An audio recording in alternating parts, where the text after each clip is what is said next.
domenica, benvenuti alla TG Sicilia. Le principali notizie. A Catania sequestrati dalla polizia 250 kg di esplosivo, 1500 ordigni arrivati in città con un ignaro corriere. Il pericolosissimo materiale, fatto brillare dagli artificieri, ha formato un cratere di 5 metri.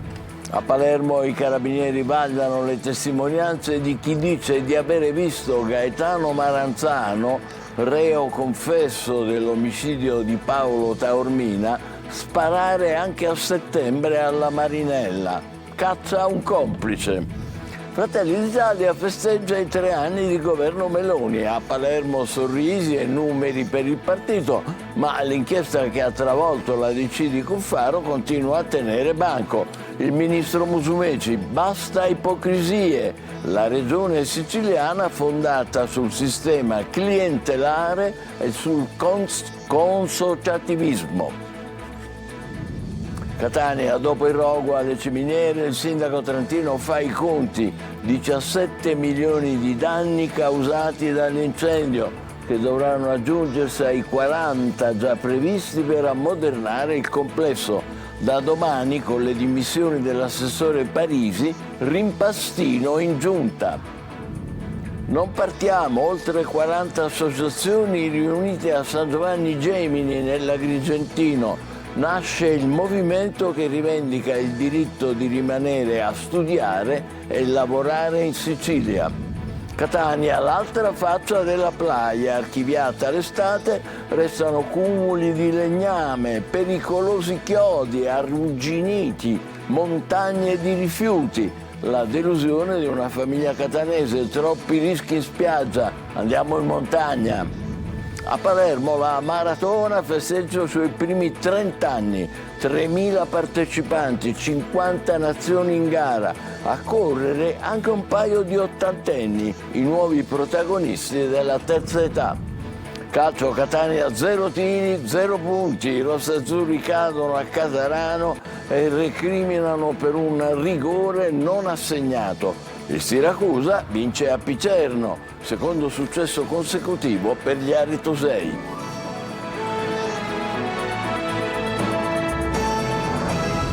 Trovati, maxi sequestro dunque della polizia a Catania, 1500 ordigni esplosivi fatti arrivare nel capoluogo tramite un corriere che non ne sapeva niente, più di 250 kg di materiale pericolosissimo che è stato fatto brillare dagli artificieri e che ha formato un cratere dal diametro di 5 metri. Emanuela Corsi.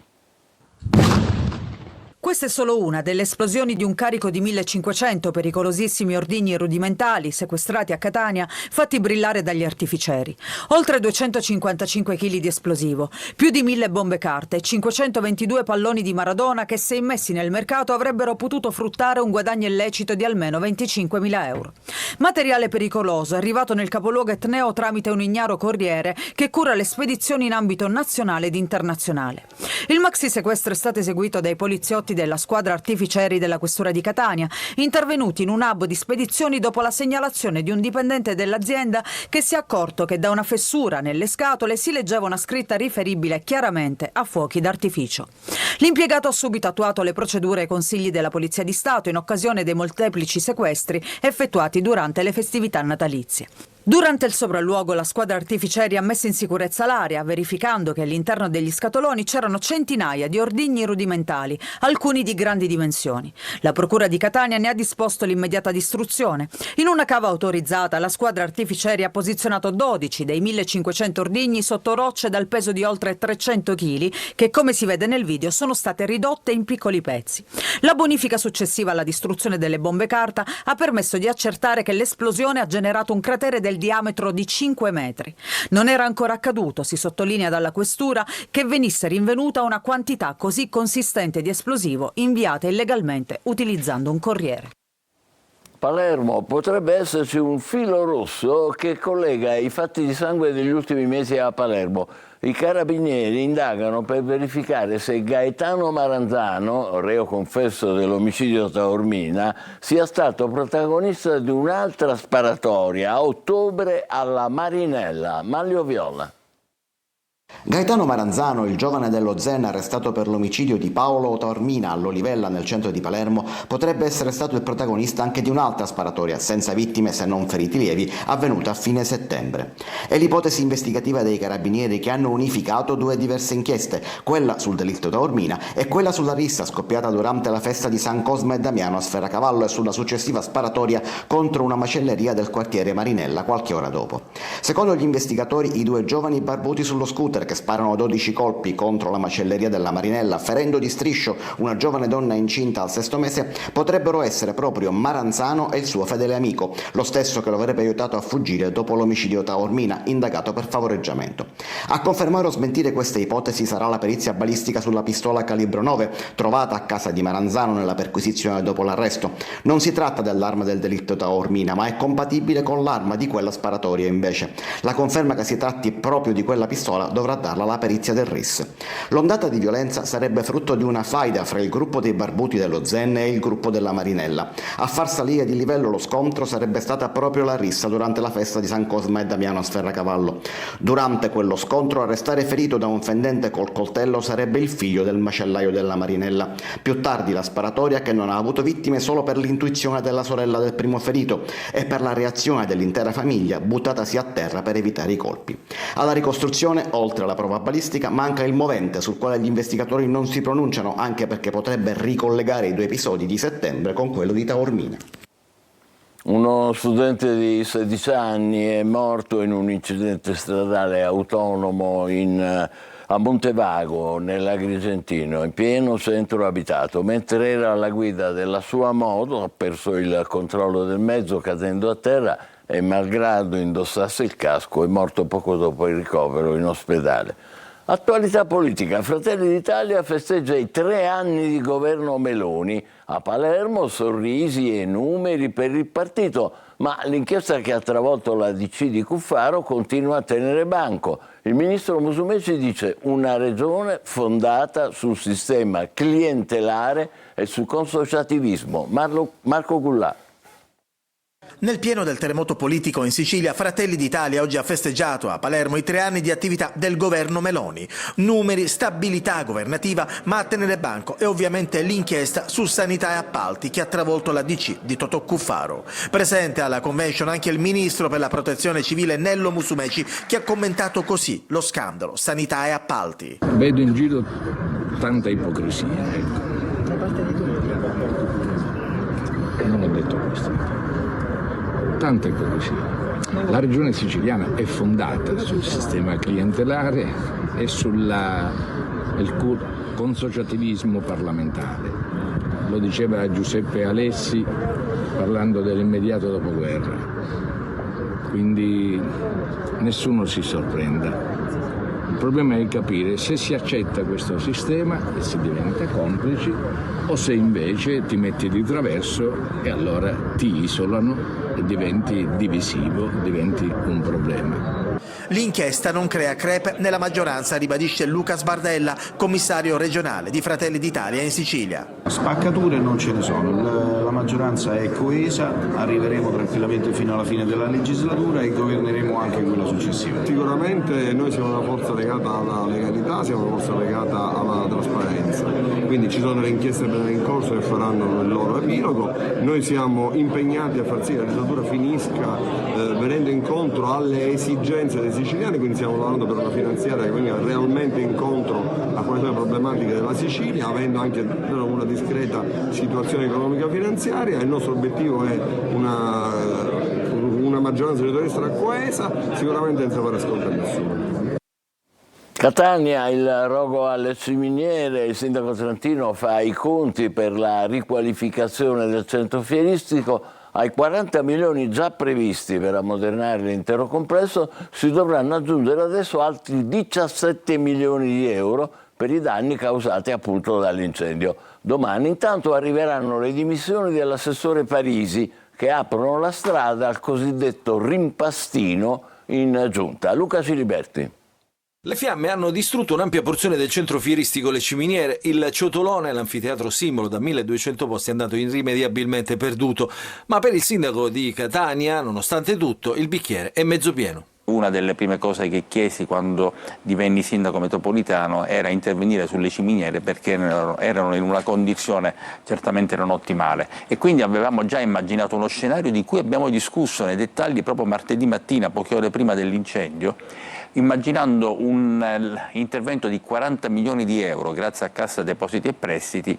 Adesso la nuova stima prevede un supplemento di costi di 17 milioni di euro.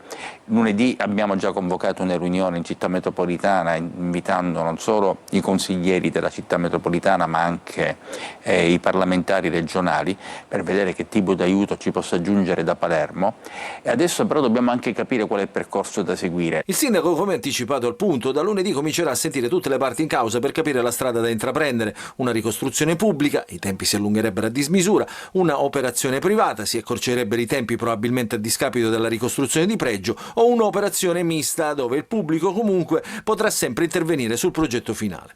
Trentino in questi giorni si trova a fronteggiare anche le difficoltà politiche della sua giunta. L'assessore Parisi rassegnerà le dimissioni lunedì, spinto alla porta dal suo stesso partito Fratelli d'Italia, così come già accaduto al professore Paolo La Greca, che ha lasciato anzitempo l'urbanistica. Al loro posto andranno 2 consiglieri del partito della Meloni per soddisfare le richieste dei riferimenti politici del territorio. Parisi ha portato in giunta 206 delibere per un totale di oltre 500 milioni di investimenti che hanno rivoluzionato la città e consentito la transizione al green. Ma la politica, si sa, guarda prima al consenso che ai risultati.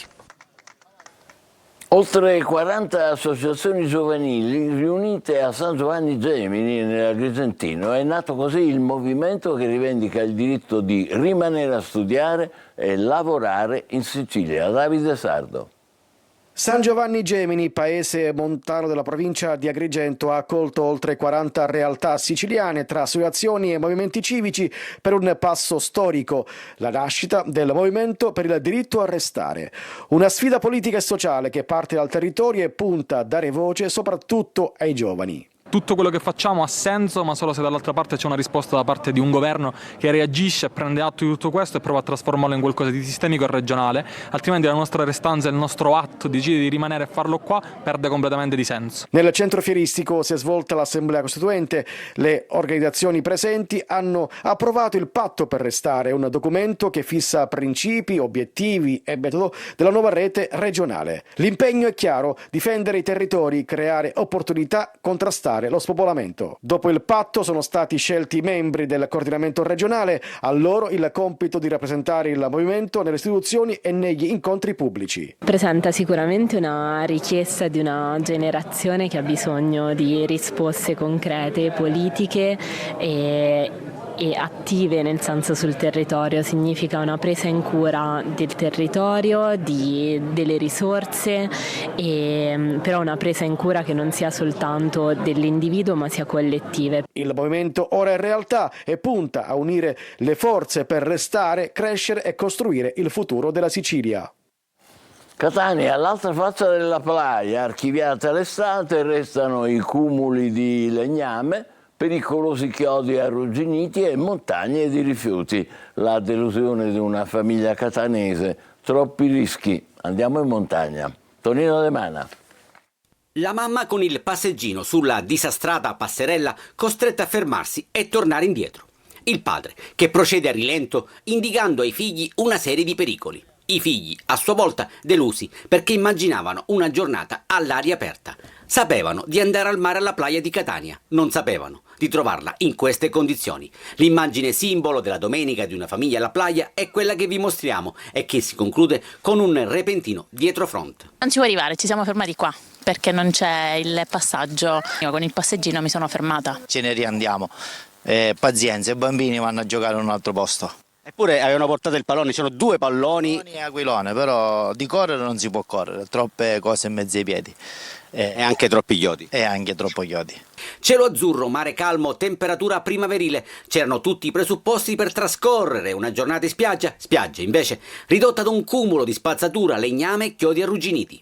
Fortunata praticamente, perché ha rischiato seriamente di farsi male. Sì, diciamo che è abbastanza pieno di chiodi, legname, quindi devi stare attenta a dove mettere piedi in pratica. In questo modo non ci si rilassa? No, non è stato tanto rilassante. Calato il sipario sulla stagione balneare, la ditta che aveva in concessione la spiaggia libera numero 3 avrebbe dovuto rimuovere strutture e materiali, ma evidentemente lo sta facendo a rilento ed in modo approssimativo. Il risultato è sotto gli occhi di tutti, di chi ha avuto la felice idea di andare al mare per poi pentirsene e cambiare destinazione. Cambio di destinazione, montagna. Ha ragione, attenzione, se passate di lì. Siracusa, gli ambientalisti chiedono che la Pillirina diventi al più presto riserva. L'area, che si trova nella zona del Plemirio, era stata acquistata per realizzare un resort, progetto ormai sfumato. Dalla Regione intanto si lavora per istituire a breve una riserva. Francesco Aloi. Una bellezza incredibile, solo chi non ha avuto la possibilità di frequentare questi posti non può capire quanto sia bella. La Pillirina deve diventare riserva. Gli ambientalisti sono tornati tra la natura per ribadire il loro sogno, che forse addirittura entro l'anno potrebbe diventare realtà. L'assessore regionale al territorio e ambiente Giusy Savarino infatti è al lavoro per istituirla al più presto. Siamo ormai all'ultima battuta, in pratica la regione ha redatto anche il regolamento, il tempo delle osservazioni 60 giorni e a quel punto l'assessore Savarino dovrà semplicemente firmare il decreto istitutivo. Quest'area, che si trova al Plemirio, 15 anni fa era stata acquistata dal marchese di Gresì. Il progetto di costruire un resort, poi però svanito nel nulla. Le manifestazioni dei siracusani, che non volevano perdere questo paradiso terrestre, hanno fatto la loro parte. Non serve spendere tante parole per capire che qui occorre fare una riserva, basta percorrere, passeggiare lungo questa meraviglia di macchia mediterranea, questo mare, questo sole, questo cielo, e credo davvero serva veramente poco. Adesso quindi quello che ci si aspetta è l'istituzione della riserva, un modo per tutelare quest'area, dove la natura sta vincendo la grande partita contro il cemento. Posto veramente splendido. Cambiamo situazione. A Catania si è conclusa la 14ª edizione del Festival Indipendente del Cinema Europeo e Mediterraneo. Tra i temi che hanno acceso i 3 giorni, Italia e i contributi del cinema. Orazio Longo. Una rassegna che ha voluto guardare al Mediterraneo e ai problemi che ne derivano a partire da quelli economici, politici e umanitari. A Catania, al Centro Zoo Culture Contemporanee, si è conclusa la 14ª edizione del Festival Cinematografico Indipendente. Noi ci occupiamo prevalentemente di cinema indipendente e quindi di film e di registi e di produzioni che non hanno o che non vogliono avere rapporti con il potere, chiamiamolo così per intenderci, e quindi in questo senso riusciamo a sentire meglio i segnali della crisi e anche meglio le risposte. La voce dei giovani è il ponte che unisce memoria e speranza, spiega Cateno Piazza, fondatore e direttore artistico del Catania Film Fest, ma tra gli argomenti che hanno tenuto banco anche quello dei tagli ai contributi. È vero che questo lavoro forse era creato anche da una bolla creata dalla legge cinema precedente che andava rivista, però invece che rivista con politiche culturali è stata rivista semplicemente con dei tagli. Situazione difficile anche in Sicilia, che nonostante le produzioni del passato subisce gli effetti della crisi. Si resiste, è l'unica soluzione, quindi continuano chiaramente ad esserci le produzioni, però gioco forza ed è triste, sono solo le più grosse. Tra gli ospiti del festival l'attrice Lucia Sardo, diverse le menzioni. A vincere la 14ª edizione del Catania Film Fest nella sezione europei è stato il film polacco Sotto il cielo grigio di Mara Tankovic. Per la sezione italiana si è imposto La leggerezza di Andrea Cacciagli, che si è aggiudicato anche il premio del pubblico. Per i corti, Dream Car Wash di Edoardo Brighenti. Palermo, oltre 3.000 atleti da 50 nazioni. Questa mattina la 30ª edizione della maratona del capoluogo, anche un 85enne tra i corridori. Marco Gullà.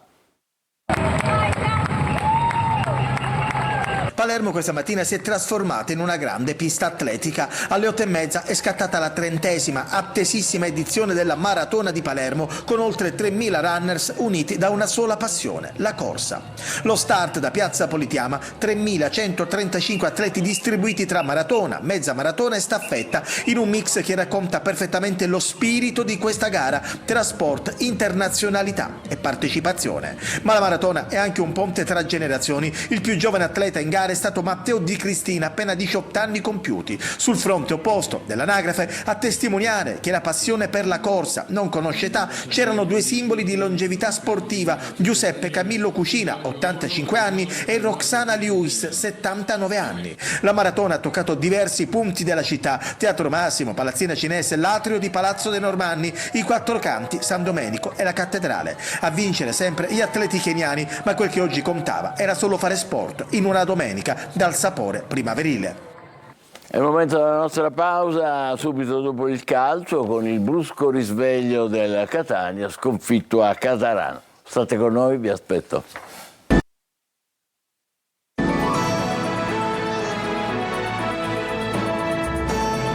Calcio, e Catania cade a Catarano, prestazione negativa per i rossazzurri, nessun tiro ma anche un torto arbitrale. L'inviato Marco Carli. A Casarano va in scena la partita che non ti aspetti. Di fronte un attacco da 25 gol totali, quello del Catania, e una difesa da 25 reti subite, quella dei pugliesi. Una montagna che ha prodotto un topolino, un solo tiro in porta, quello di Cagliazzo, che decide l'incontro. Il discorso vale anche per la prestazione del Catania. Anche lì va in scena la gara che non pensi e che forse non hanno messo in conto nemmeno i rossazzurri. Dopo il gol subito, gli etnei non riescono mai a cambiare l'inerzia del match. Nel momento in cui loro hanno messo sotto un binario, noi dovevamo uscire da quel binario e cercare di essere più sereni e tranquilli, di giocare di più, di trovare il momento giusto, come stavamo facendo alla fine del primo tempo. Poi magari loro si sono chiusi ancora di più, ci hanno costretto a fare delle scelte non esatte, perché aveva fatto delle scelte cross magari che potevi ancora gestire meglio, tiri che magari non dovevi fare e potevi gestire meglio, tutte queste cose potevamo fare meglio. Nonostante i tanti cambi, l'attacco stravolto nella ripresa, il Casarano chiude ogni linea di passaggio e il portiere della squadra pugliese, che aveva subito 13 gol nelle ultime 4, non deve sporcarsi nemmeno i guantoni. Gara negativa anche per l'arbitro. La sua direzione fa acqua e al Catania manca un rigore per il fallo di Gega su Rolfini. Revisione chilometrica e niente penalty fra le proteste etnee. La sintesi finale è di Casasola. Sì, sicuramente c'è un rigore netto su Rolfini, stesso identico episodio che ci hanno fischiato contro a Caserta, ma sicuramente oggi non abbiamo perso per l'arbitro. A Picerno, con la prima vittoria in trasferta, il Siracusa ha lasciato l'ultimo posto della classifica. Oggi Trapani impegnato a Potenza. Sergio Colosi.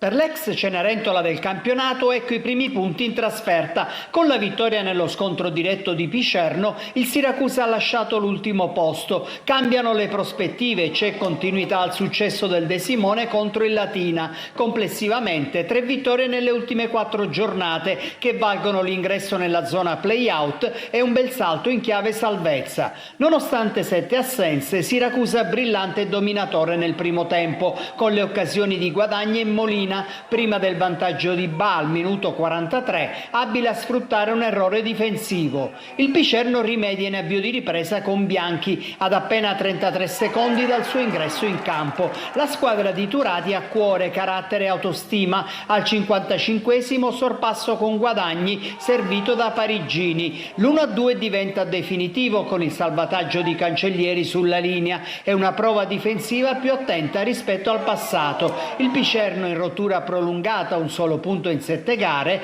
eredita dal Siracusa l'ultima posizione. Dalle 14:30 di oggi Trapani in campo a Potenza. Senza gli squalificati Benedetti e Di Noia, i Granata inseguono la 4ª vittoria consecutiva per consolidare la zona playoff contro un Potenza in crisi e il tecnico De Giorgio a rischio esonero.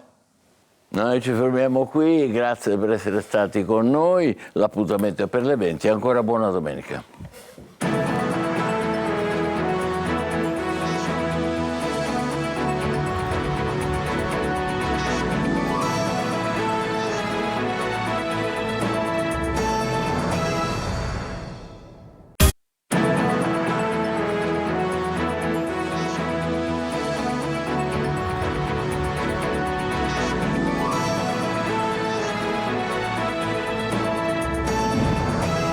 Buonasera e benvenuti al TG Sicilia, i titoli di questa edizione.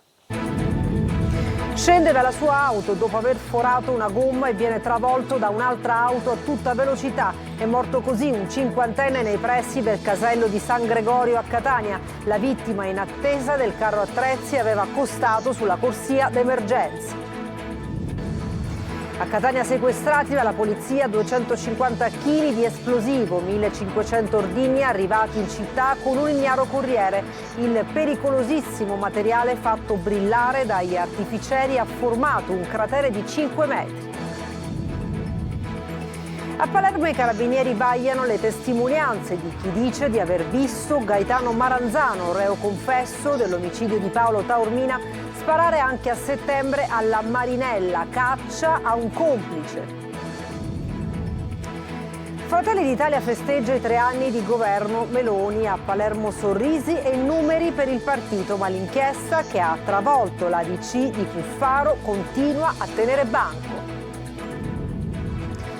Via libera al rimpasto di giunta. Il sindaco di Catania Enrico Trantino, che in questi giorni sta fronteggiando i disastri causati dall'incendio al centro fieristico Le Ciminiere, è costretto ad accelerare sui cambi nella squadra di governo. È stata pubblicata oggi la nuova classifica sulla qualità della vita nelle province italiane. Ancora una volta Caltanissetta si conferma fanalino di coda e non va meglio per le altre province siciliane che restano agli ultimi posti. E poi il calcio, Catania 0 tiri, 0 punti. I rossazzurri cadono a Casarano e recriminano per un rigore non assegnato. Il Siracusa vince a Picerno, secondo successo consecutivo per gli aretusei.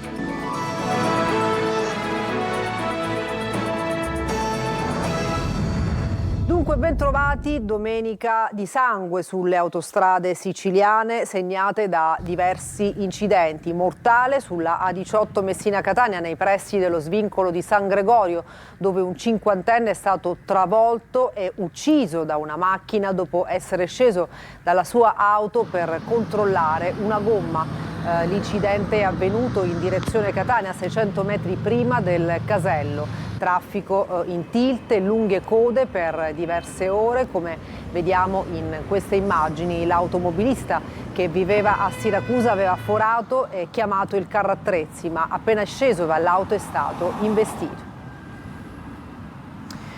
E uno studente di 16 anni, Carlo Pendola, è morto in un incidente stradale autonomo a Montevago, nell'Agrigentino, in pieno centro abitato. Mentre era alla guida della sua moto ha perso il controllo del mezzo cadendo a terra. Un altro Centauro, un uomo di 38 anni, ha perso la vita a Santo Stefano di Camastra, nel Messinese, investito da un'auto. A Priolo, nel siracusano, 3 pedoni travolti da un'auto sono rimasti feriti. E cambiamo argomento, maxi sequestro della polizia a Catania di 1500 ordigni esplosivi fatti arrivare nel capoluogo tramite un ignaro corriere. Più di 250 kg di materiale pericolosissimo fatto brillare dagli artificieri, generando un cratere di diametro 5 metri. Emanuela Corsi. Questa è solo una delle esplosioni di un carico di 1500 pericolosissimi ordigni rudimentali sequestrati a Catania, fatti brillare dagli artificieri. Oltre 255 kg di esplosivo, più di 1000 bombe carte e 522 palloni di Maradona che, se immessi nel mercato, avrebbero potuto fruttare un guadagno illecito di almeno 25.000 euro. Materiale pericoloso arrivato nel capoluogo etneo tramite un ignaro corriere che cura le spedizioni in ambito nazionale ed internazionale. Il maxi sequestro è stato eseguito dai poliziotti della squadra artificieri della questura di Catania, intervenuti in un hub di spedizioni dopo la segnalazione di un dipendente dell'azienda che si è accorto che da una fessura nelle scatole si leggeva una scritta riferibile chiaramente a fuochi d'artificio. L'impiegato ha subito attuato le procedure ai consigli della Polizia di Stato in occasione dei molteplici sequestri effettuati durante le festività natalizie. Durante il sopralluogo la squadra artificieri ha messo in sicurezza l'area, verificando che all'interno degli scatoloni c'erano centinaia di ordigni rudimentali, alcuni di grandi dimensioni. La Procura di Catania ne ha disposto l'immediata distruzione. In una cava autorizzata la squadra artificieri ha posizionato 12 dei 1500 ordigni sotto rocce dal peso di oltre 300 kg che, come si vede nel video, sono state ridotte in piccoli pezzi. La bonifica successiva alla distruzione delle bombe carta ha permesso di accertare che l'esplosione ha generato un cratere del diametro di 5 metri. Non era ancora accaduto, si sottolinea dalla questura, che venisse rinvenuta una quantità così consistente di esplosivo inviata illegalmente utilizzando un corriere.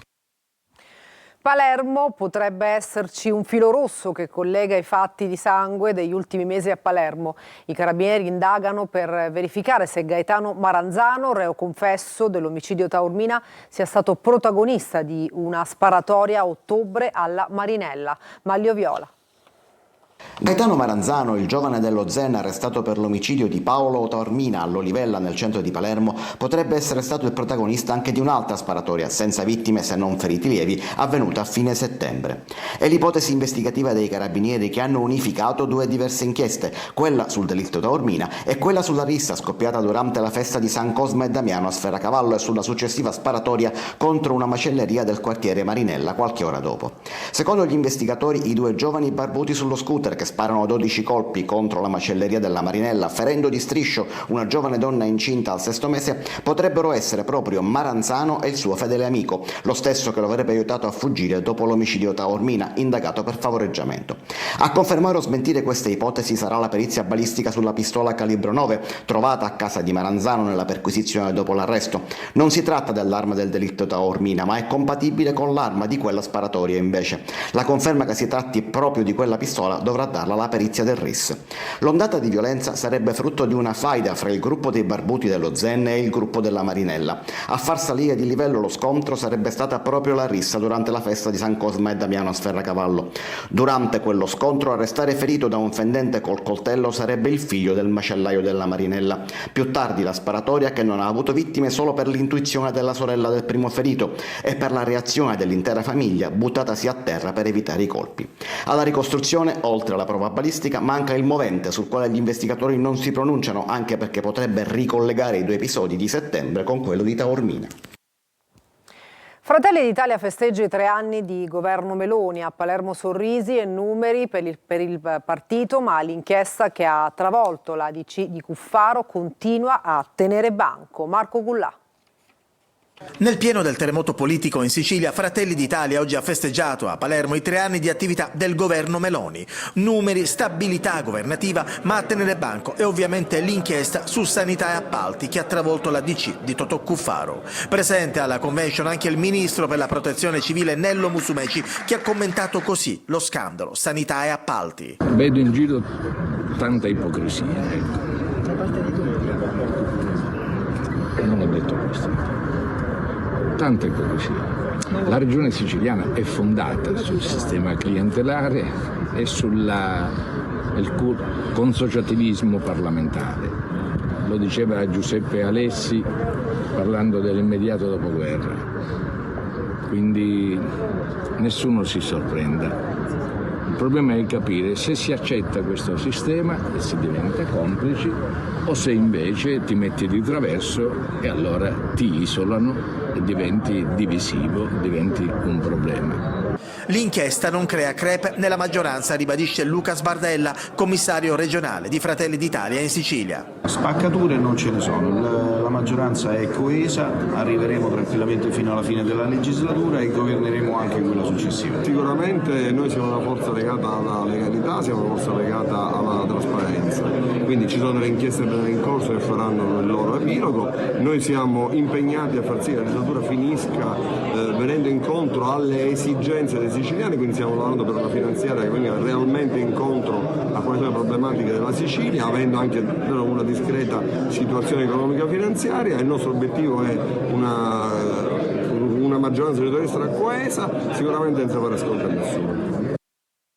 Via libera al rimpasto di giunta. Il sindaco di Catania, Enrico Trantino, che in questi giorni sta fronteggiando i disastri causati dall'incendio al centro fieristico Le Ciminiere, è costretto ad accelerare sui cambi nella squadra di governo. Luca Ciliberti. Via libera al rimpastino di giunta. Il sindaco di Catania, Enrico Trantino, che in questi giorni sta fronteggiando i disastri causati dall'incendio alle Ciminiere, è costretto ad accelerare sui cambi nella squadra di governo della città. Con le dimissioni di Sergio Parisi, che rassegnerà ufficialmente domani mattina le deleghe allo sport, alle politiche comunitarie, ai fondi europei e ai lavori pubblici, si libera anche l'ultima casella che i partiti della coalizione di centrodestra occuperanno per ridefinire gli equilibri e gli appetiti interni. Nei giorni scorsi si era dimesso anche il professore Paolo La Greca all'urbanistica. In precedenza aveva lasciato il comune anche Alessandro Porto, che aveva le deleghe alla viabilità e alla protezione civile. E domani mattina si dimetterà ufficialmente anche Bruno Brucchieri, delegato ai servizi sociali, all'inclusione e alla famiglia. Il timing del rimpasto prevede la consegna delle dimissioni nella prima mattinata, poi, intorno alle 12:30, la nomina dei nuovi assessori.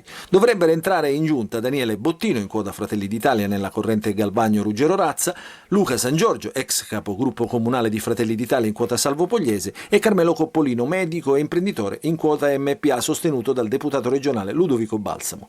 Nell'ottica di una riorganizzazione interna al partito degli autonomisti di Raffaele Lombardo, lascerà la giunta anche l'assessore Bruno Brucchieri. Al suo posto dovrebbe subentrare Serena Spoto, consigliere comunale vicina al presidente del Consiglio Sebastiano Anastasi. Nella più ampia lettura politica, il sindaco Trantino, se fosse tutto confermato, perderebbe i suoi due assessori tecnici di riferimento, Parisi e La Greca, cedendo così alle pressioni del suo stesso partito.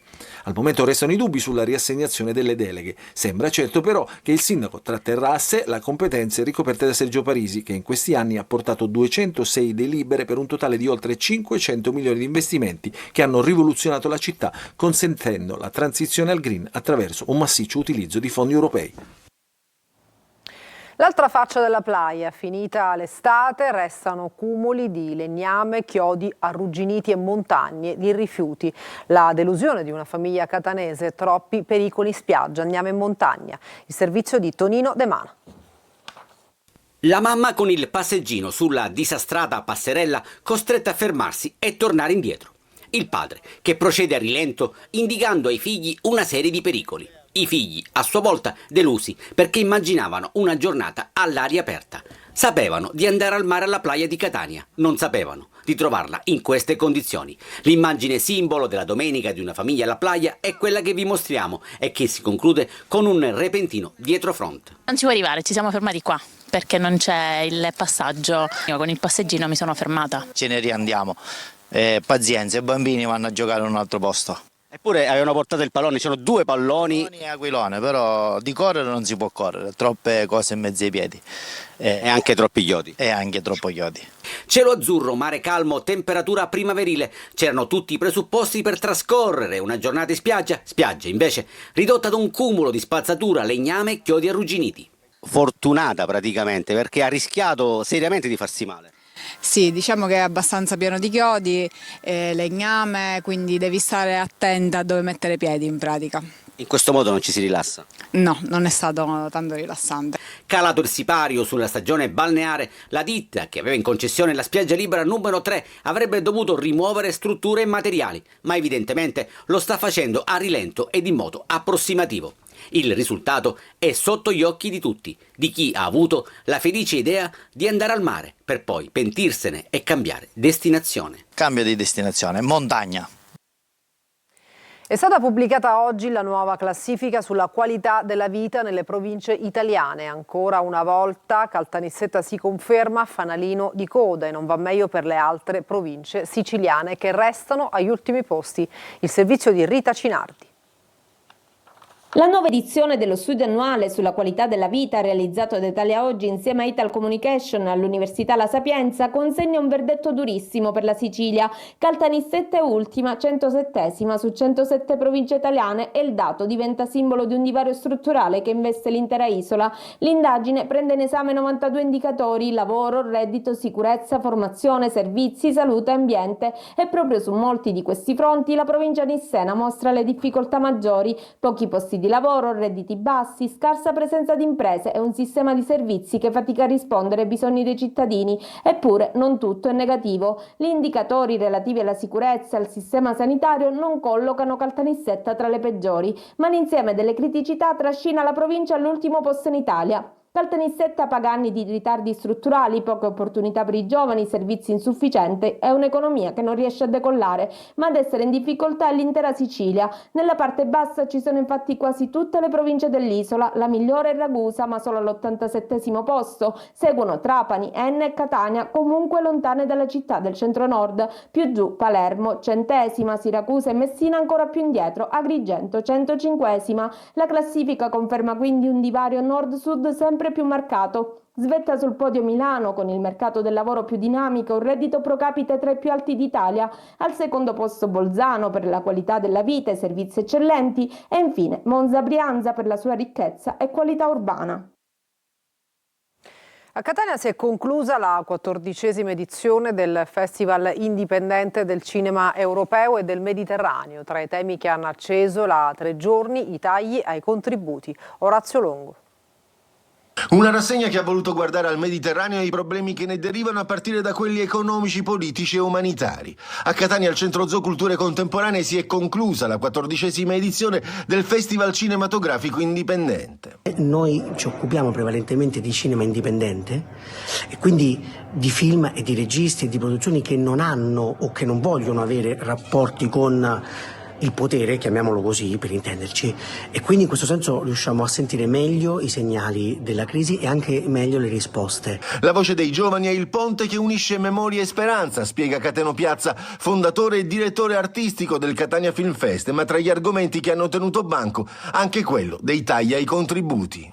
È vero che questo lavoro forse era creato anche da una bolla creata dalla legge cinema precedente che andava rivista, però invece che rivista con politiche culturali è stata rivista semplicemente con dei tagli. Situazione difficile anche in Sicilia che, nonostante le produzioni del passato, subisce gli effetti della crisi. Si resiste, è l'unica soluzione, quindi continuano chiaramente ad esserci le produzioni, però gioco forza ed è triste, sono solo le più grosse. Tra gli ospiti del festival l'attrice Lucia Sardo, diverse le menzioni a vincere la 14ª edizione del Catania Film Fest. Nella sezione europea è stato il film polacco Sotto il cielo grigio di Mara Tankovic. Per la sezione italiana si è imposto La leggerezza di Andrea Cacciagli, che si è aggiudicato anche il premio del pubblico. Per i corti Dream Car Wash di Edoardo Brighenti.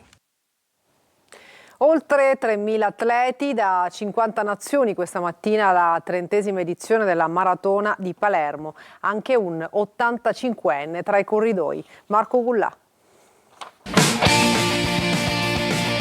Palermo questa mattina si è trasformata in una grande pista atletica. Alle 8:30 è scattata la 30ª, attesissima edizione della Maratona di Palermo, con oltre 3.000 runners uniti da una sola passione, la corsa. Lo start da Piazza Politeama, 3.135 atleti distribuiti tra maratona, mezza maratona e staffetta, in un mix che racconta perfettamente lo spirito di questa gara tra sport, internazionalità e partecipazione. Ma la maratona è anche un ponte tra generazioni. Il più giovane atleta in gara è stato Matteo Di Cristina, appena 18 anni compiuti. Sul fronte opposto dell'anagrafe, a testimoniare che la passione per la corsa non conosce età, c'erano due simboli di longevità sportiva: Giuseppe Camillo Cucina, 85 anni, e Roxana Lewis, 79 anni. La maratona ha toccato diversi punti della città: Teatro Massimo, Palazzina Cinese, l'atrio di Palazzo dei Normanni, i Quattro Canti, San Domenico e la Cattedrale. A vincere sempre gli atleti keniani, ma quel che oggi contava era solo fare sport in una domenica dal sapore primaverile. E adesso una pausa, tra poco la nostra pagina sportiva, non mancate.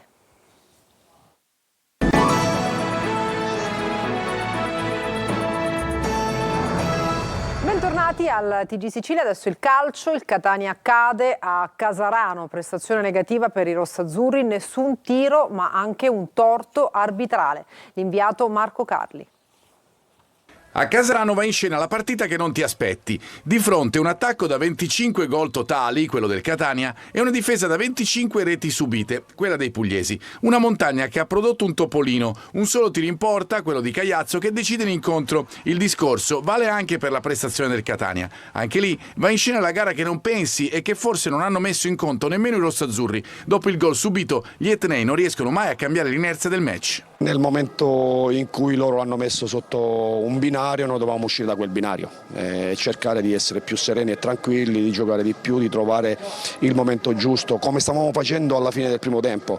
Poi magari loro si sono chiusi ancora di più, ci hanno costretto a fare delle scelte non esatte, perché aveva fatto delle scelte cross magari che potevi ancora gestire meglio, tiri che magari non dovevi fare e potevi gestire meglio, tutte queste cose potevamo fare meglio. Nonostante i tanti cambi, l'attacco stravolto nella ripresa, il Caserano chiude ogni linea di passaggio e il portiere della squadra pugliese, che aveva subito 13 gol nelle ultime 4, non deve sporcarsi nemmeno i guantoni. Gara negativa anche per l'arbitro. La sua direzione fa acqua e al Catania manca un rigore per il fallo di Gega su Rolfini. Revisione chilometrica e niente penalty fra le proteste etnee. La sintesi finale è di Casasola.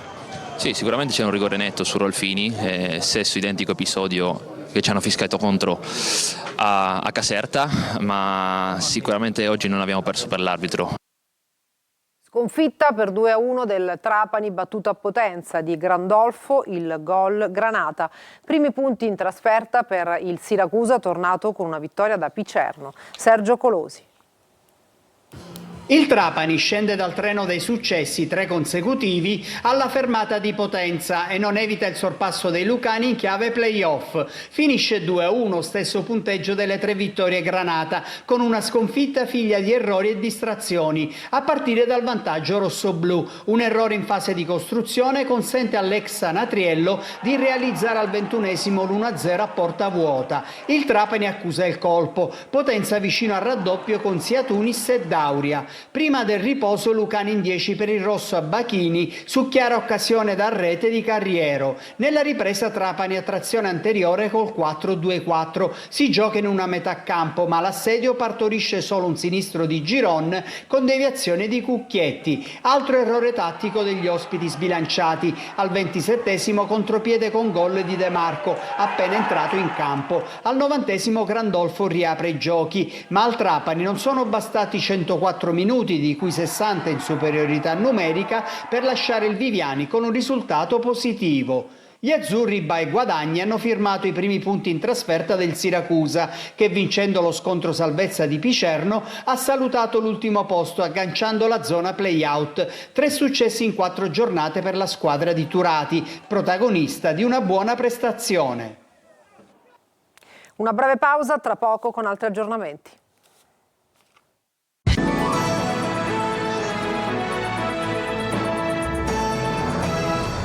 Per questa edizione nessun aggiornamento, grazie per averci seguito e buona serata.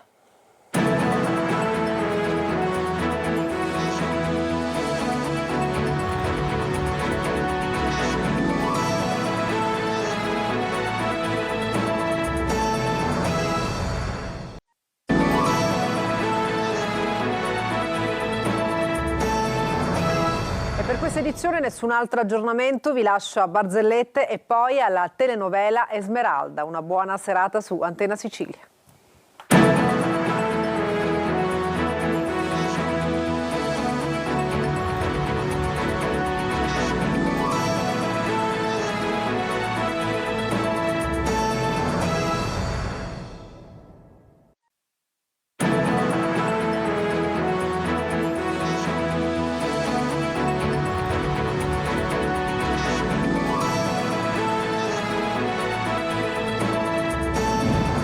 Buongiorno, benvenuti alla TG Sicilia. Le principali notizie.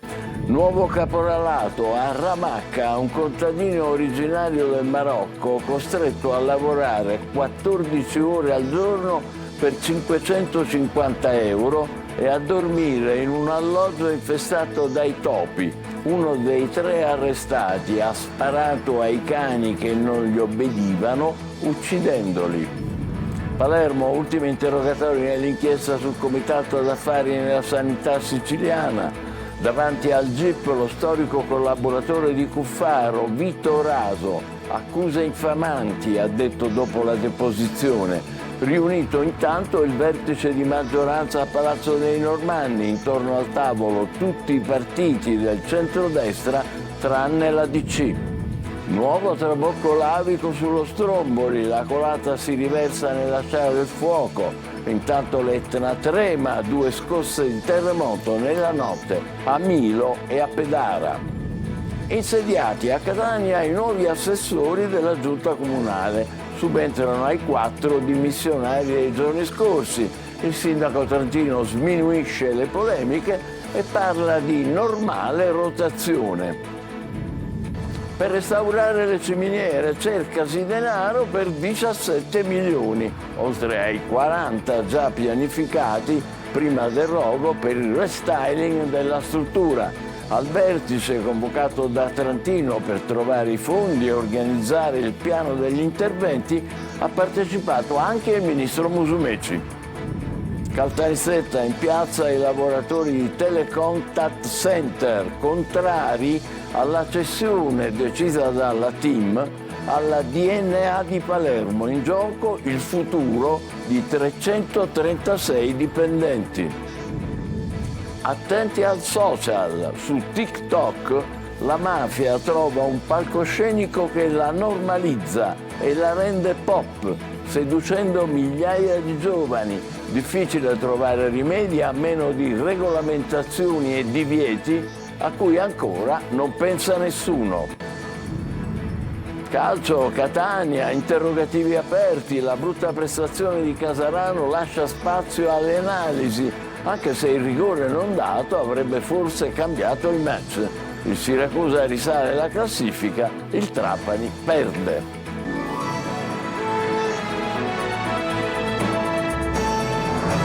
Bentrovati, caporalato, 3 arresti nel catanese, nordafricani sfruttati e costretti a vivere in ambienti infestati dai topi. Fondamentale la dichiarazione spontanea della vittima. Il procuratore Curcio dice le denunce portano a importanti benefici. Tonino De Mana.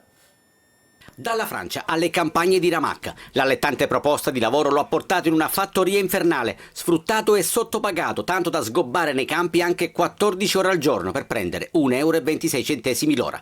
Ma la dichiarazione spontanea della vittima, supportata da un'associazione sul territorio, ha portato all'arresto di 3 persone. In manette sono finiti Santi Giammiello, 54 anni, Koum Kami, 52 anni e Haberhaim Shaibi, di 56. Sono accusati di tratta di esseri umani, intermediazioni illecite, sfruttamento del lavoro, quindi caporalato e atti di crudeltà su animali. Il provvedimento è stato eseguito dalla squadra mobile.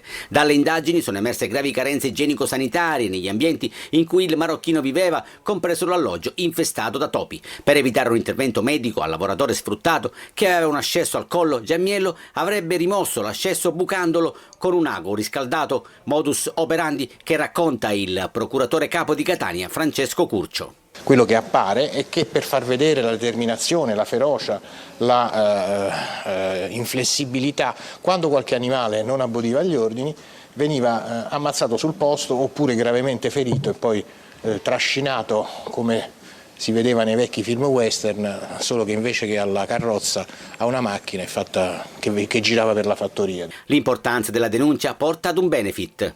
Ma lo Stato giustamente gli assicura un permesso di soggiorno e gli assicura anche un'assistenza completa per le loro esigenze, primarie esigenze di vita. Quindi denunciare non solo è un fatto, diciamo, di giustizia, è un fatto che impedisce che altri divengano vittime. A Giammiello è stata contestata l'aggravante di avere adoperato violenza e minaccia in diretta, facendo assistere il lavoratore all'abbattimento di alcuni cani con arma da fuoco perché non gli avevano obbedito. Palermo, ultimo giorno di interrogatori sull'inchiesta del Comitato d'Affari sulla sanità siciliana. Oggi davanti al GIP l'audizione dello storico collaboratore di Cuffaro, Vito Raso. Accuse infamanti, ha detto al termine della deposizione. Marco Gullà. Si sono conclusi oggi davanti al GIP di Palermo nell'ambito dell'inchiesta sugli appalti pilotati gli interrogatori preventivi dei 18 indagati. L'ultimo ad essere ascoltato dal giudice è stato Vito Raso, storico collaboratore dell'ex presidente della regione siciliana Salvatore Cuffaro, per il quale la procura ha chiesto gli arresti domiciliari. Ho risposto a tutte le domande. Un'accusa che non sta niente, molto infamante, un mucchio di carte che non c'è niente. Dopo l'audizione odierna, il giudice dovrà decidere sulla richiesta di arresti domiciliari avanzata dalla Procura per i 18 indagati accusati di corruzione, turbativa d'asta e associazione a delinquere. Secondo l'accusa, Raso avrebbe garantito a Cuffaro un canale diretto su bandi, concorsi e nomine, trasformando l'ufficio dell'assessorato alla famiglia in un luogo di riunioni per curare, secondo i PM, gli interessi politici. Sempre a Palermo è in corso il vertice di maggioranza a Palazzo dei Normanni. Intorno al tavolo sono riuniti tutti i partiti del centrodestra, tranne la DC. Maglio Viola. È iniziato poco dopo le 11 il vertice di maggioranza alla regione siciliana, il primo senza la Democrazia Cristiana, dopo la scelta del presidente Schifani di metterla fuori dalla giunta, revocando il mandato agli assessori Nuccio Albano e Andrea Messina per fatti legati all'inchiesta sugli appalti. Un vertice che si sarebbe dovuto tenere già la scorsa settimana, ma è stato rinviato sia per questioni di opportunità legate proprio all'inchiesta che per l'assenza del Movimento per l'Autonomia.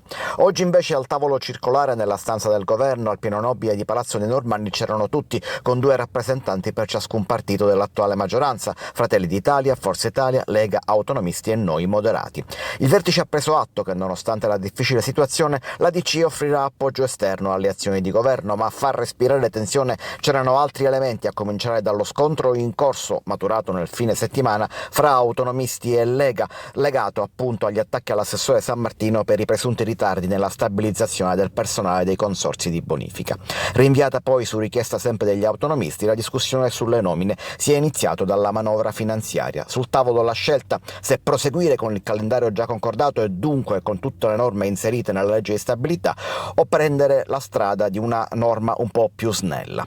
E mentre il vertice di maggioranza è riunito, Cateno De Luca lancia sui social un post criptico come nel suo costume. Stiamo andando a Palermo perché nella notte è successo qualcosa di importante e gli uomini e le donne di buona volontà non possono stare a guardare se sono chiamati a contribuire, scrive. Voltiamo pagina, nuovo trabocco lavico sullo Stromboli, la colata si riversa sulla scena del fuoco e intanto l'Etna trema, 2 scosse di terremoto nella notte a Milo e a Pedara. Roberta Lunghi. Dà ancora spettacolo il vulcano Stromboli che con l'episodio di questa mattina alle 7 fa registrare il 3° trabocco lavico in una settimana dall'area craterica nord che serve ad alimentare ulteriormente la colata nella parte alta della sciara del fuoco. Il segnale del nuovo episodio è arrivato dalle telecamere di sorveglianza dell'Istituto Nazionale di Geofisica e Vulcanologia di Catania. Ad accompagnare il trabocco una continua attività di emissione di frammenti di lava da almeno 2 bocche nell'area craterica nord, mentre dal lato del cratere di sud continua l'attività esplosiva. Il tremore vulcanico che si mantiene a Stromboli su livelli medi rappresenta poi un fattore che accomuna il vulcano delle Eolie all'Etna, nella cui area sono state registrate anche 2 scosse di terremoto. La prima alle 4:36 di magnitudo 2.6 su Monte Fontana in territorio di Milo, la seconda alle 5:30 di magnitudo 2.4, nettamente avvertita dalla popolazione perché del tutto superficiale, a profondità 0. Non si registrano comunque danni a cose o persone. A Catania, riunione straordinaria convocata dal sindaco metropolitano trentino con il ministro Musumeci e i deputati nazionali e regionali, si è fatto il punto sul cronoprogramma da seguire per ricostruire l'area delle ciminiere gravemente danneggiata dall'incendio di martedì scorso. Simona Mazzone. Dobbiamo valutare a Roma e a Palermo a quali ministeri e a quali assessorati bisogna rivolgersi. La politica si rimbocca le maniche per trovare fondi e organizzare il piano degli interventi, ma è certo che le ciminiere di Catania risorgeranno. Parola del sindaco metropolitano trentino che assieme al ministro siciliano Nello Musumeci ha fatto il punto sul cronoprogramma per ricostruire l'area congressuale del Polo ridotta in cenere dopo l'incendio di martedì scorso. Per il centro fieristico era già stato pianificato un intervento di restyling da 40 milioni di euro, ma ora occorre lavorare anche sulla parte distrutta per la quale necessitano altri 17 milioni.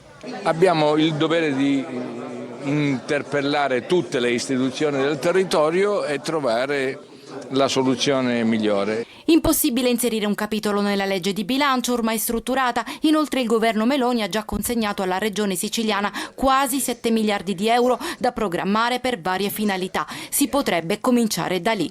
E come l'araba fenice, simbolo della Catania che rinasce con la sua Melior Decinere Surgo, anche questo luogo deve tornare a brillare. Le ciminiere, ricordo quando le ho aperte nel marzo del 96, diventarono il simbolo di una città che voleva risollevarsi dai 130 morti ammazzati l'anno e voleva guardare al futuro con orgoglio, e devo dire che ci siamo riusciti. Assieme a Musumeci presenti deputati nazionali e regionali di diversi schieramenti. Intanto la sala attigua da 600 posti è rimasta indenne rispetto al rogo e qui si farà il programmato Christmas Village dopo parere favorevole di Vigili del Fuoco e Procura. Sempre a Catania insediati i nuovi assessori della giunta comunale, subentrano ai 4 dimissionari dei giorni scorsi e il sindaco trentino sminuisce le polemiche e parla di normale rotazione. Luca Ciliberti. Messe da parte il retroscena politici, si sono insediati oggi a Palazzo degli Elefanti a Catania i 4 nuovi assessori della giunta comunale presieduta dal sindaco Enrico Trantino. Si tratta di Daniele Bottino e Luca San Giorgio in quota Fratelli d'Italia e Carmelo Coppolino e Serena Spoto in quota Movimento per le Autonomie. Subentrano agli uscenti Alessandro Porto e Bruno Brucchieri in quota MPA e ai tecnici Paolo La Greca e Sergio Parisi. Anche è normale che la politica dia una risposta a coloro i quali si sono contraddistinti per preferenze, perché non è che io sia diventato sindaco perché calato dall'alto. Luca San Giorgio spetta l'assessorato che fu di Paolo La Greca, quello all'urbanistica, insieme alla mobilità, al decoro urbano e ai rapporti con l'università. È inevitabile che ci fosse questo avvicendamento, erano anche degli accordi, come sapete, ormai meglio del sottoscritto, anche accordi preelettorali. A Bottino va l'assessorato ai servizi demografici e il decentramento, la protezione civile e il dissesto idrogeologico insieme a patrimonio e rapporti con il Consiglio Comunale. Ritengo comunque che la maggioranza c'è sempre stata, il partito, ognuno con anche i propri punti di vista, comunque è sempre stato a supporto del sindaco. Coppolino torna in politica prendendo le deleghe che furono di Alessandro Porto, Polizia Municipale e Viabilità. E per me è un onore poter rappresentare la città, contribuire alla crescita di tutta la città metropolitana di Catania e di far parte di questa giunta. Infine Serena Spoto occuperà il ruolo dei servizi sociali, dell'inclusione sociale e della famiglia, deleghe che furono del suo predecessore Bruno Brucchieri, che tornerà in Consiglio Comunale da consigliere semplice. Sì, dovrei lasciare lo scranno a Brucchieri, ci sono dei tempi tecnici da rispettare, ovviamente, anche perché come voi sapete domani ci sarà Consiglio Comunale, quindi per non bloccare i lavori del Consiglio ovviamente ci saranno dei tempi tecnici da rispettare. A Caltanissetta monta la protesta dei lavoratori di Telecontact Center, si chiama Telecontact Center, dopo la decisione di TIM di cedere l'azienda a un'altra azienda di Palermo che si chiama DNA SRL. Questa mattina decine di dipendenti sono scesi in piazza per chiedere garanzie sull'occupazione. Li vediamo con Rita Cinardi. Prosegue la mobilitazione dei dipendenti di Telecontact Center contro la decisione di TIM di cedere l'azienda a DNA SRL, società controllata da Gruppo Distribuzione attiva nel settore dei call center e con sede a Palermo. Questa mattina a Caltanissetta decine di lavoratori di Telecontact si sono radunati per manifestare la loro preoccupazione sul futuro occupazionale. Si tratta di una vertenza delicata che riguarda 336 dipendenti nel solo capoluogo nisseno. Ci sentiamo in balia delle onde, non sappiamo cosa avverrà, questa cosa ci destabilizza in quanto persone, in quanto famiglie, perché siamo più di 300 famiglie, rappresentiamo anche la nostra città, abbiamo un ruolo importante per la nostra città. L'operazione, che coinvolge oltre 1.600 lavoratori in tutta Italia, rappresenta un'esternalizzazione che priva i dipendenti delle tutele garantite finora da TIM. La procedura di cessione si è conclusa con il trasferimento del personale a DNA SRL, società con capitale sociale di soli 10.000 euro e priva di prospettive industriali chiare. Il primo incontro di raffreddamento si è concluso con esito negativo. TIM ha confermato la volontà di procedere in linea con quanto deliberato dal Consiglio di amministrazione. La vertenza passa ora al Ministero del Lavoro. Noi siamo presenti e saremo presenti per poter tutelare questi 360 lavoratori, dietro ai quali vi sono delle famiglie, hanno creato le loro aspettative di vita, e quindi significherebbe veramente un gravissimo danno. Faremo un tavolo tecnico permanente al fine di seguire questa vicenda. Lo sciopero di oggi sarà seguito da 2 ore di astensione a fine turno ogni giorno fino al 16 dicembre.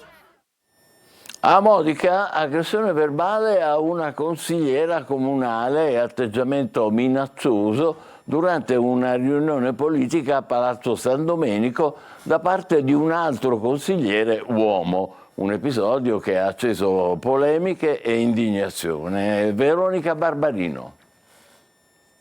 Insultata con l'epiteto "sei stupida" e avvicinata in modo minaccioso da un collega consigliere, tanto da essere allontanato da uno dei presenti. Accade a Modica durante una riunione politica a Palazzo San Domenico. Vittima la consigliera comunale Neva Guccione. L'aggressione verbale, l'insulto che mi è stato rivolto con atteggiamento minatorio e prevaricatore è un fatto grave che va denunciato, ed è un fatto grave sia da un punto di vista personale che politico, perché è avvenuto in un luogo pubblico, istituzionale, durante un confronto sereno e un dibattito politico in cui dovrebbero vigere il rispetto e l'educazione, e così non è stato. Mi aspetto da questi che si assuma le proprie responsabilità e chieda scusa. La consigliera ribadisce di non aver mai reso pubblico il nome del collega coinvolto e smentisce le ipotesi circolate sulla sua identità,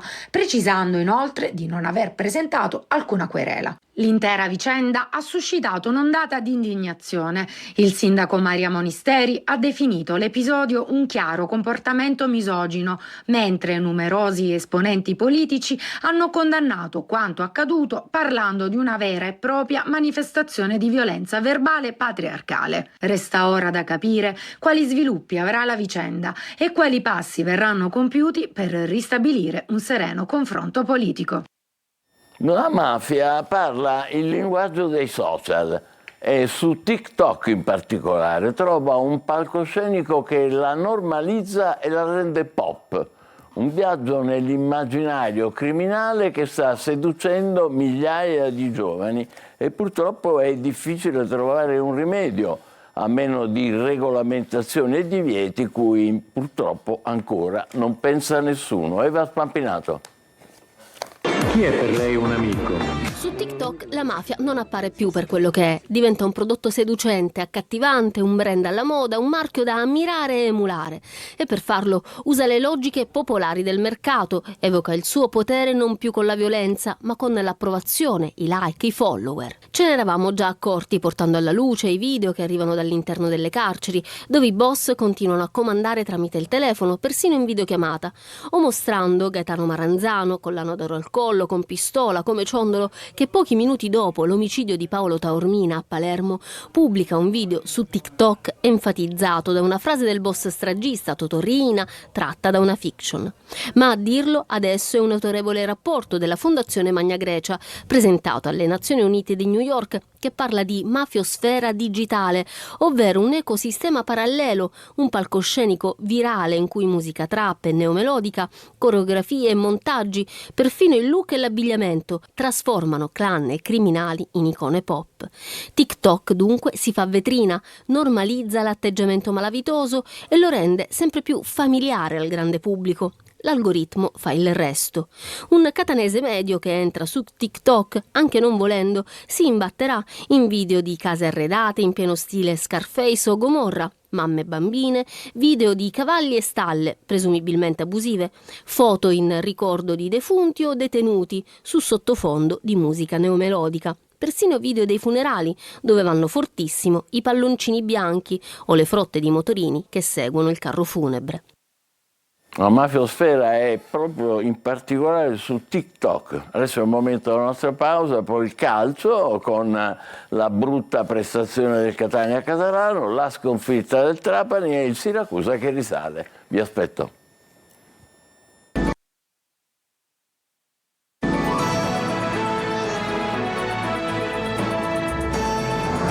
Calcio, il Catania e gli interrogativi aperti dopo la partita di Casarano, prestazione da non ripetere anche se l'errore dell'arbitro ha inciso almeno sul risultato. Marco Carli. Catania, le analisi dopo la partita di Casarano. Una gara persa che ha posto fine a una serie utile di 9 match che era valsa il primato. Una sconfitta non può modificare le convinzioni e le idee, ma di certo alcuni interrogativi emergono e non riguardano di certo una pancia piena o la settimana che ha preceduto la partita, vissuta anche adattandosi ad allenamenti e incontri dell'Under 19 della Nazionale. In sintesi non è stato il primato, adesso i rossazzurri sono terzi, a generare la prestazione. Qualche interrogativo però resta. L'attaccante di riferimento, Caturano, che nel primo tempo non riceve palloni perché è alla ricerca della forma migliore, o forse anche, in minima parte, perché ancora la squadra non riesce ad attivarlo. E in attacco questa volta, cambiando tutto nella ripresa, la situazione non si è modificata, i subentrati non hanno inciso. Il sistema di gioco poi è una prerogativa, ma al momento sembra che in partita non ci sia alternativa, come dimostra la posizione di Stoppa quando è entrato, più un quarto di centrocampo che un giocatore offensivo. Quando poi il Catania incontra una squadra chiusa che gioca con il baricentro più basso, fatica. Era già successo con l'Altamura fino al gol di Di Gennaro, è capitato a Casarano. Interrogativi possibili, ma resta anche la decisione dell'arbitro, un rigore netto che non è stato fischiato. Succede di giocare male una partita e di salvare il risultato magari appunto con un rigore che, nel caso specifico, avrebbe anche potuto aprire il campo a un altro match, forse spazzandoli via gli interrogativi.